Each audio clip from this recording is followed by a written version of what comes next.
In the 10 seconds you walk onto that tiny stage, they have made a list of 38 assumptions about you without your permission. So by the time you break out and you address one of those things, we laugh, not because the word you said was funny.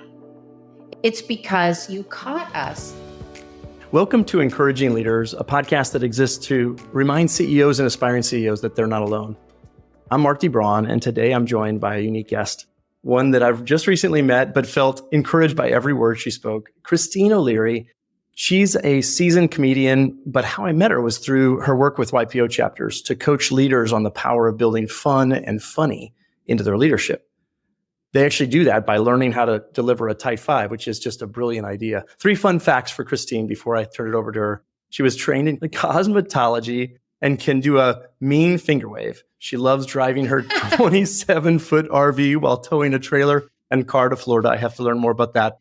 And she's the first woman that ever hired by the intelligence community to host their fundraising event for families of fallen service members, we happen to be a family of fallen service member. And she was able to raise more money than Robert De Niro. Oh, man. Just saying Robert De Niro makes me nervous too, Mark. So just let yourself off the hook on that. Can we laugh at ourselves sometimes? Is that a legal thing if we mess up? It's the gold. I mean, if we can laugh at ourselves, we're ahead of everyone else.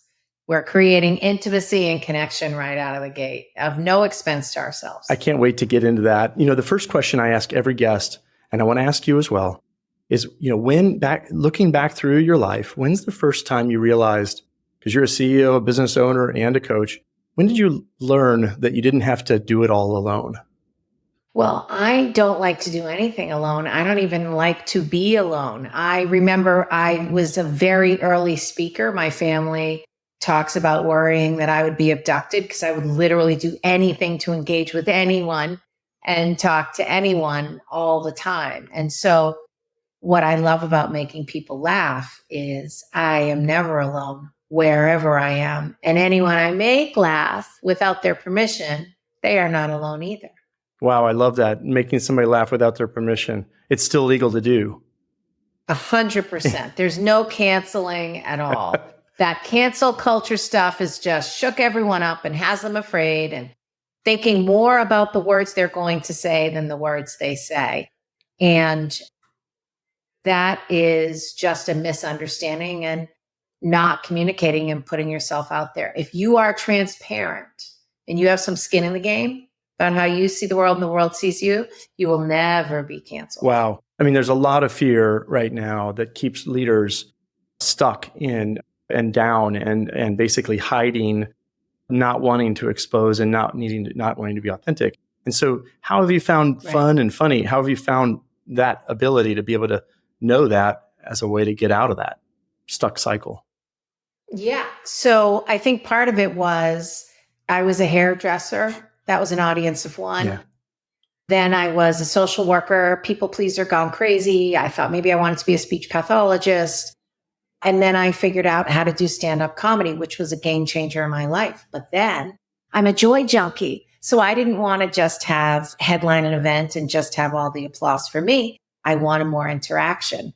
And I think what the world does is it grooms you to make a choice, to be afraid and stay in the line and not offend anyone and never get your feelings hurt, never hurt anyone's feelings, or to take a beat and just think, can I add to the world by being myself?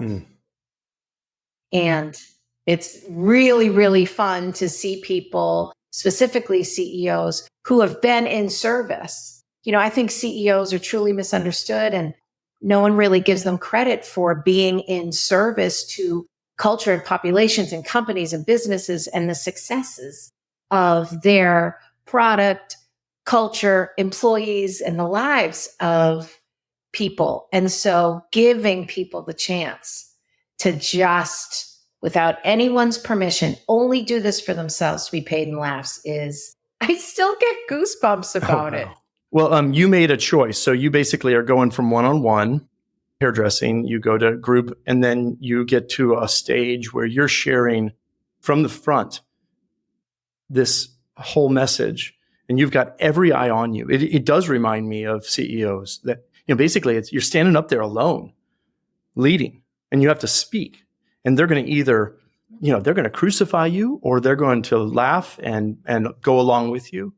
So you've stepped into that. I love the choice that you said you had to make, whether you're going to be yourself and contribute to the world, or whether you're going to keep going back in and just hide. You made the choice to keep going.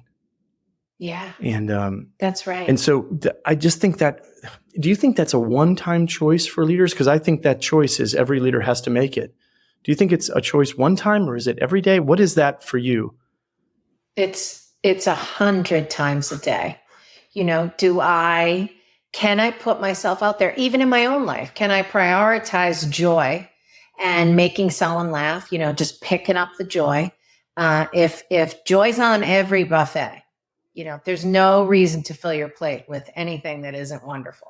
There isn't. We have choices to do that. And so it doesn't cheapen or oversimplify. It's not dishonest to only go for the joy. It's how I feel alive. And so the choice is to go for that, and being able to hold the complexity of all that is true for everyone, and take that complexity, the truth, the problems, and the feelings of someone's life, and decide that's fact, that's what's going on for them, and I'm still going to get a laugh out of it in a way that can elevate, not punch down.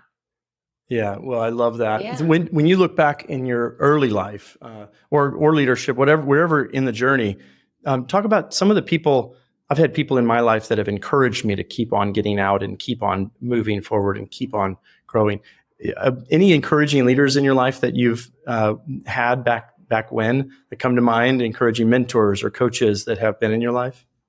It was interesting. I think the reason I started coaching and teaching stand-up is because I couldn't find anyone like me. And I didn't know that it takes a leader and someone who's willing to take a risk, do good without permission, to lead without permission, and to get it done. Everyone needs a role. It's a tribe. Everyone needs a role. And if you're meant to lead, that's your job. It's not less than being the person who brings the water. It's just, what your job is. So stepping into that and deciding that, in stand-up culture, which now it's coaching and transformation. So it's not just stand-up, but I got a lot, Mark, about Christine O'Leary. You're not a comedian because you like to do crowd work. You're not a stand-up because you can sing. You're not all these rules. All the negatives. And really trying to exclude me. Yeah. And I remember thinking, I'm just going to hold out. It's like you can do street jokes, or you can spend an hour and a half of writing to get it down to 1 minute. The more you know about how you feel, the funnier you can be, especially if you're willing to be transparent. And so I just held out. And then I realized that if I could get a standing ovation in an audience of 1,000, but then I had 10 people that I was working with, and they could get 5 laughs in a 5-minute set, then it was exponential. My joy was exponential. Yeah, I want to mention that one because that one is what captured me whenever we were talking. So you move from a single person, you're doing it, which almost every one of our leaders that I work with, they were individual contributors. They were doing something really well. Yes. And they end up shifting to a team that's actually watching them grow and learn and develop underneath them and with them and through them and watching the people actually do the work and actually do it. And I saw your eyes light up the first time you described what you saw there. Tell me what you see when you get somebody from scared, I wouldn't say a curse word, but scared to death at least of comedy. And then they get up to the point where you've coached them to where they are delivering comedy themselves and making people laugh. Tell me about how that feels as a leader. For leaders, when you are addressing your company, you're trying to get people to a place. Simply said, on board with where this is going, buy-in. Yeah, right? Engaged, fully engaged. Yeah, and feeling, there's so many things, and we have 10 goals for a 5-minute address or 7-minute address. The joke is that I haven't met a CEO that can do a tight 5. Yes. And in YPO terms, a tight 5 is 8.5, but I don't have the hook. It's okay. But the point is that there's so many things when you're addressing your company and the culture and what you're trying. There's so many things that you're trying to get done without saying the words. I'm looking for buy-in. Leaders won't say I'm looking for buy-in because it looks like you're bullying them into buy-in. In stand-up, what is amazing for me is that people are doing it for themselves, by themselves, to be born on stage right before everyone's eyes without endorsement. The audience doesn't get a memo. They're not sure if we want to know this. And when they're done, people can't believe how much they love, respect, feel close to the person who did it. And the psychology is, Mark, that the only reason we love you more now because you did stand up is because we feel closer to you. Yeah.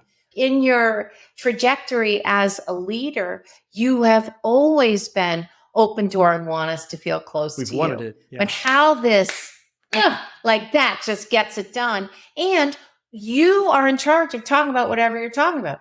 If I told you so, there's a set list and there's a beat sheet. And a beat sheet is everything you have to say to get the laugh.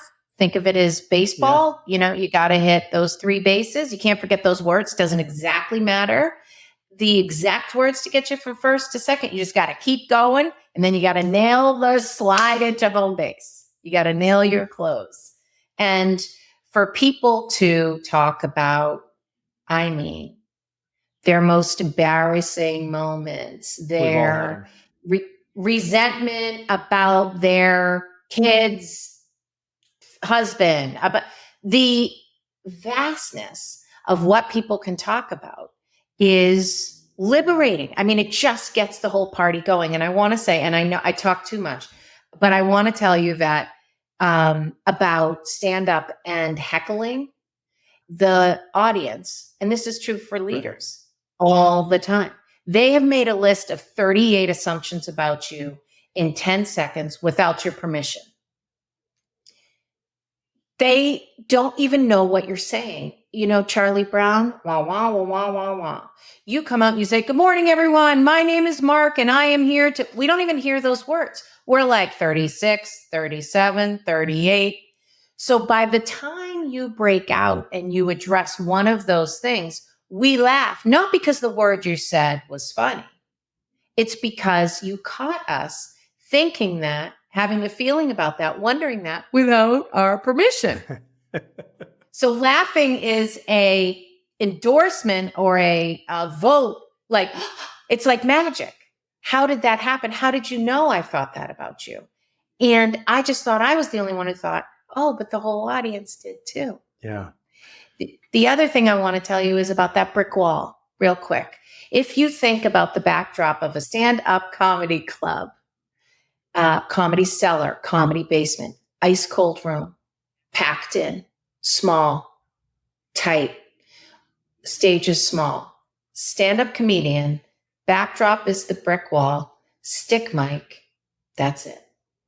That brick wall was created to simulate an assassination.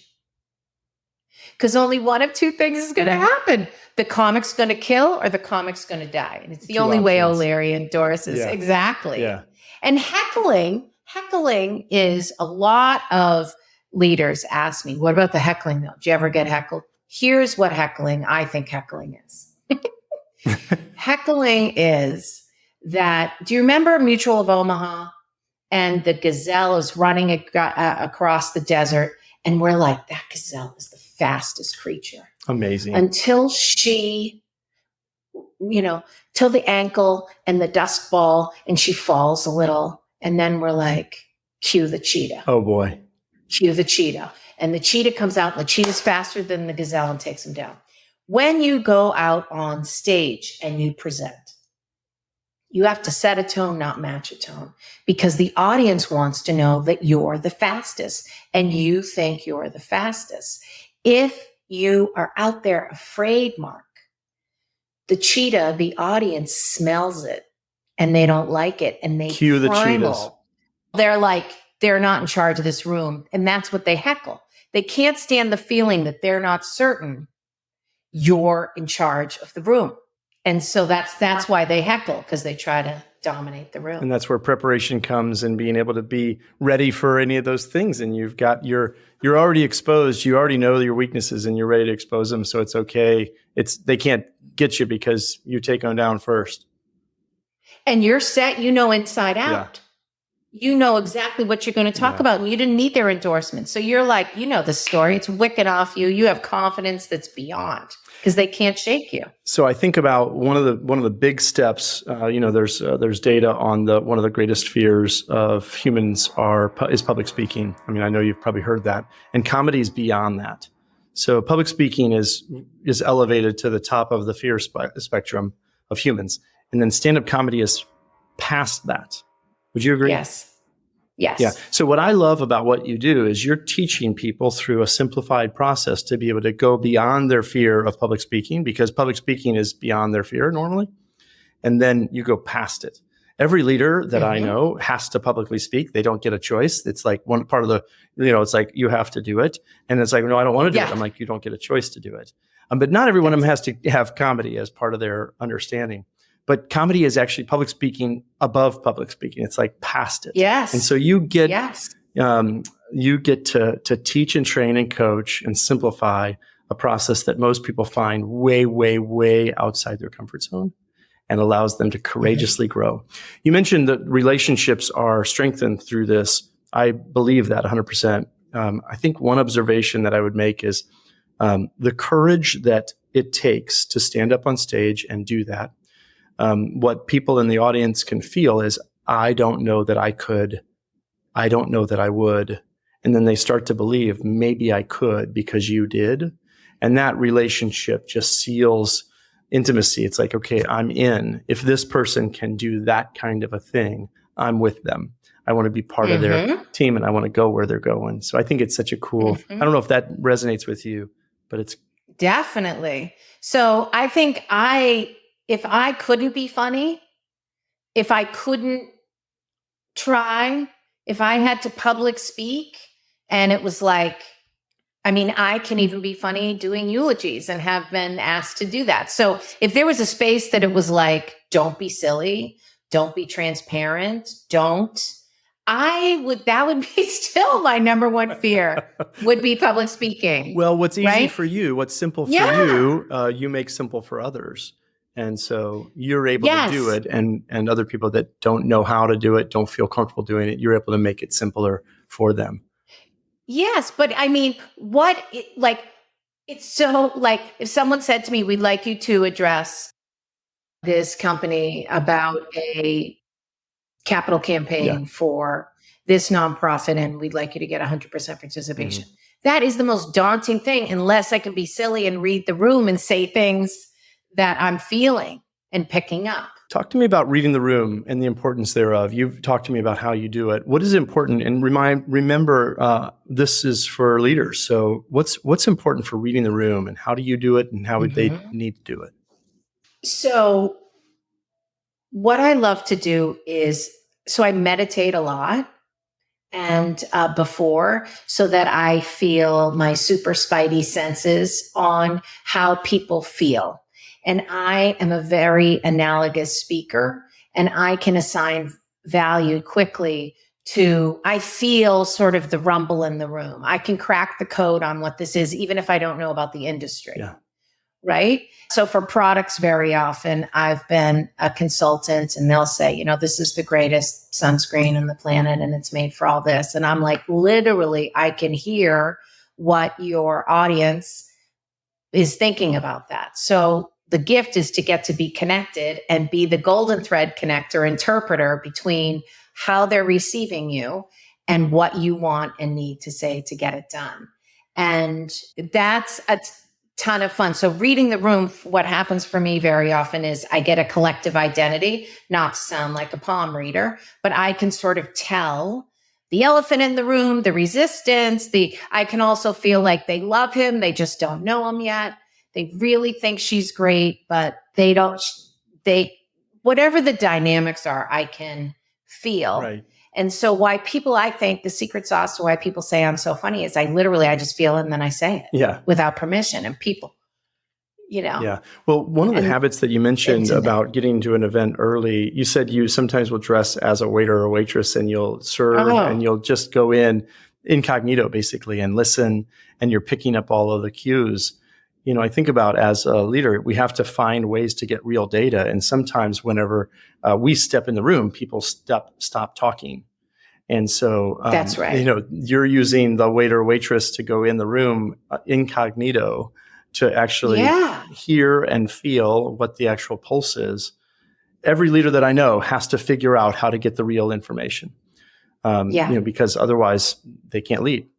And the information doesn't come readily all the time because we are, it's scary to give us information sometimes as leaders. And so we try to reduce that, but there's real power difference. And so there's concern.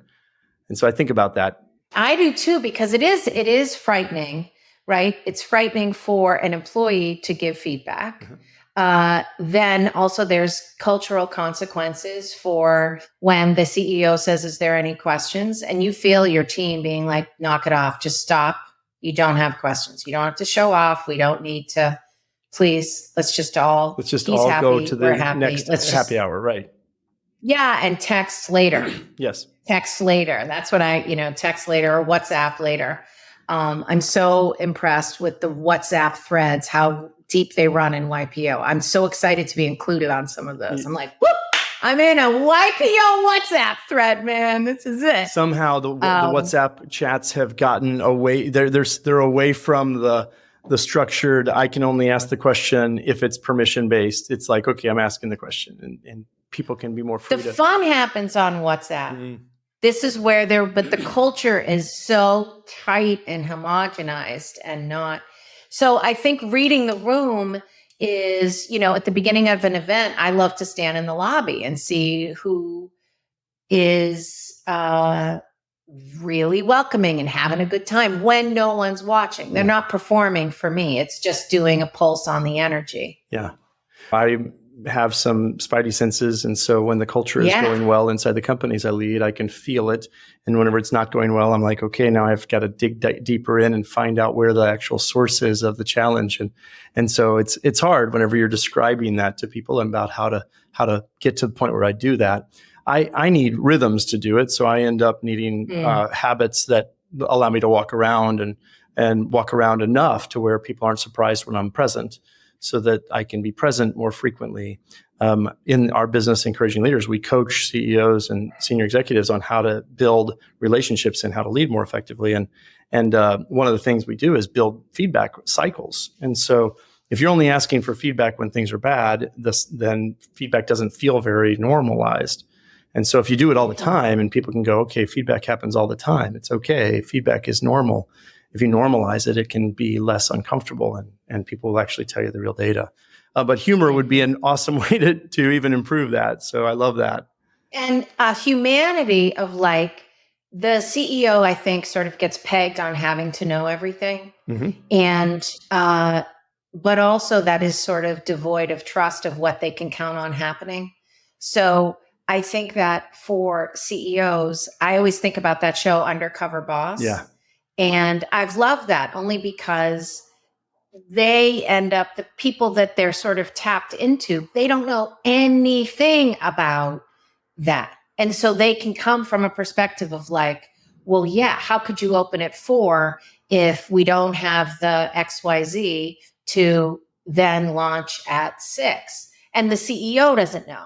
So there's an equalizer in the funny. That's why I love to work with a company, because the CEO doesn't have to be the funniest all the time. Right. The person on the line can, and so can't the booker and the logistics so it's fun because it's an equalizer for companies that everyone wins. So if you're in a company that is manufacturing or shipping and you choose 5 people from the culture of that company, the gold that lives there that everyone thinks and kind of knows, but never has been expedited to get to laugh about, is what I love to unearth. I used to be hired in these big companies to go in and to sort of do a holiday show for them.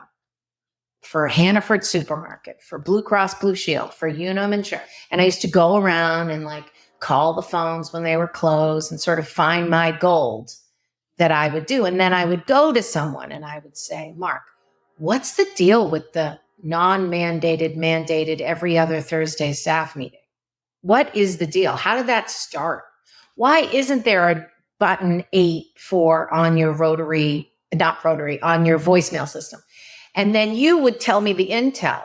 And I would always say, that is hysterical. I would rather you tell this than you would give me gold. Right. Yeah. And then I would go and do the show and everyone would be like, how did she ever know all that stuff about us? Stuff that's going on. Yes, Mark and Wendy and Joan. Right. They told you the truth because they weren't guarded and you were digging with curiosity and asking. Don't tell them I said. Yeah, exactly. Yes. Yeah, I love it. Well, okay. Last question. If you could go back. So how long have you had the business that you run currently? I think like COVID is like dog years. We're like, was it who knows, 4 years right? ago or 7? I'm not sure. Yeah. I would say teaching and coaching, I would say like 7. Okay. If you could go back to that or even younger, when you're stepping into stand up at all, and you could go back. I always like to ask what have you learned and what would you tell that younger version of yourself? What one lesson would you say, do this or don't do that? Pay attention to this or don't pay attention to that. What lesson would you tell yourself back then? That's a great question. I think paying our dues kind of attitude and having to do certain things to get to have other opportunities to sort of the map. There is no map. You're ready to do it when you can do it as who you are. Oh boy. You're ready to do it. That's gold right there. You're ready to do it when, say it again. You are ready to do it when you are ready to be who you are. Do it while you're who you are. Yeah. Basically you just got to be able to do it naturally. And you build over time, every step along the way, every role that I've had, every challenge that the family has faced, every challenge that we've faced in business has been necessary to be where I'm at right now, to be able to do what I'm doing right now. And I couldn't skip the steps. So earlier, you can't skip the steps is what I hear in that. And it's okay. Yes, you can't skip the steps and you're ready when you're ready. So it's not, a lot of people think, not yet. I need this degree. I have to do this longer. I have to, they sabotage stepping into what they could really be. Yeah. And the world will groom you to be marginalized until you're ready to not negotiate. I only want the microphone at an event to make it better. I promise I'm going to make it better. It's not because I want the attention. I'm not a mic hog. I just want everyone to have a good time. Yeah. I just want everyone to feel better. And coming from, I ran a shelter for homeless kids. That was one way to be in service. Yeah. Right. But then it's like, well, yeah, I can feed homeless kids and I can help work to get them housing. But when I can make them laugh, man, when I can be, that's gold. Yeah. And you know what else? Joy doesn't expire, Mark. It's additive. It never goes away. It duplicates and exponentially grows. Well, you can recall when you feel it and feel it right now. Yeah. Joy doesn't expire. Yeah. Well, I'll capture that one as well. Joy doesn't expire. I love it. If you're a young president looking to build profit and purpose into your business, accelerate the growth of your business, would be happy to spend 15 minutes with you. There's a Calendly link at encouragingleaders.com. We'd love to just hear about your business and see how we might encourage you. Other than that, thank you so much for listening. And Christine, thanks so much for joining us today. Thank you. And thank you for encouraging me, Mark.